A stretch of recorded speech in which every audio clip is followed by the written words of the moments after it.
Our role in Queensland is to tell the natural and cultural history of this state, and the stories of First Nations people and the respect for the cultures of Aboriginal and Torres Strait Islanders is a critical part of that. Reconciliation is really a critical part of the museum's business, and it's something that we take very seriously.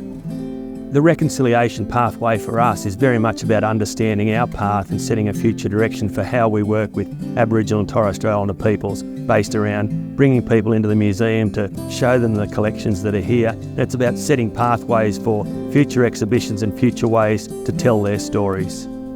I think the museum's just started to embark on a really amazing journey, and that journey is about reframing the relationship with First Nations people, both within the museum but also within community.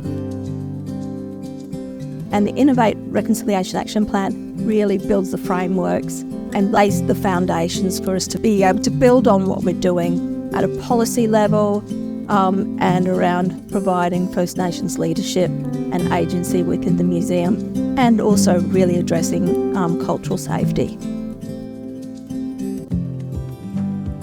Part of our responsibility is repatriation. People generally think about repatriation as the return of ancestral remains and sacred objects, but I think the story of the Burnett River rocks is an amazing one of how we've done the wrong thing in the past and we really need to make that right. There was a couple of stories that sat in the back of my mind in different places, and one of those was that there was a large collection of rocks from our country, which is Bundaberg or Turrbal country, and they were fractured in the past, and that elders had previously discussed numerous times about repatriation of these rocks. From there, it was a progression of investigation and finding about more about these rocks and what are the stories that they tell, and how does that align with my own personal identity, and how does that connect me to place.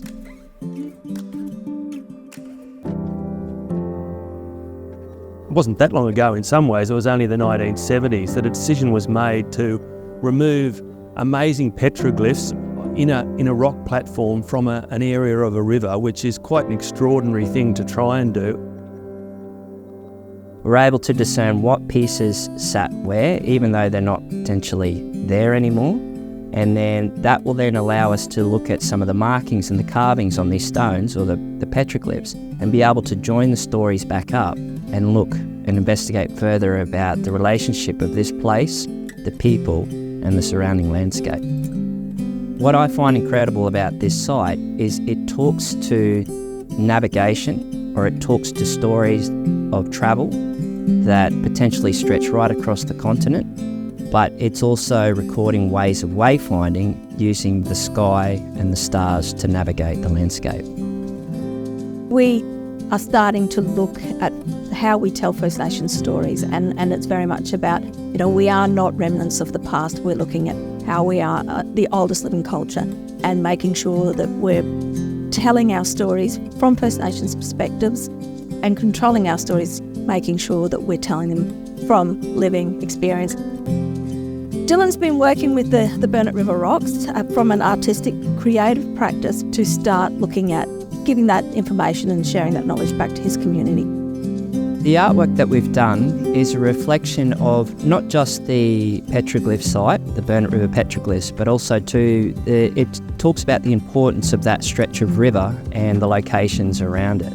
We have the river which runs through the middle of the artwork, and then I've used bright yellows and reds that coincide with either side of the water.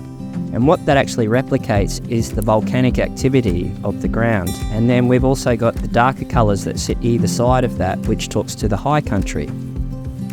And then over the top of that, we've used petroglyph inspired markings, and I've been able to place them in different areas that talk to different places within that landscape.